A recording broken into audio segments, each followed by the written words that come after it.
à côté de nous. Non, mais... Je fais piquer une phrase de Christophe Pinguet, qui est un des boss de Shortcut, que je trouvais pas mal. C'est que dans notre métier de l'événementiel, on n'a pas d'intelligence artificielle, on a un assistant artificiel. Et je trouve ça assez bien vu.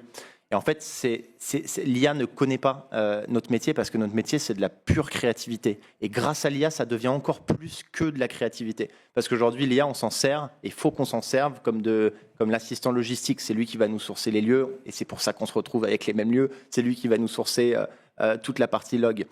Ça va valoriser notre métier. Et c'est là où moi, je le vois vachement bien, je le vois d'un très bon œil, l'IA, c'est parce que ça va nous débarrasser et ça va nous faire gagner du temps sur tout l'aspect logistique de nos recos pour nous laisser le temps de la créativité unique de chaque agence. Et c'est le jus de l'agence qui va sortir.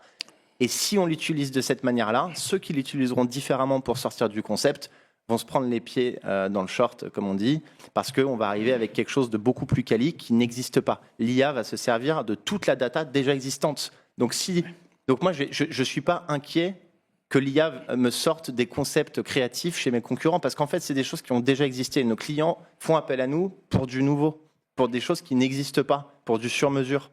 Donc c'est comme une nouvelle personne autour de la table dans un brainstorming où on va, comme tu viens de le faire finalement, on va lui poser la question sur un concept. Ouais. Ça va peut-être faire évoluer comme un jeu de ping-pong, nous donner des idées et faire évoluer notre concept. Mais si on veut que notre concept reste unique, il faut que nos idées restent sur notre créativité pure et notre matière grise.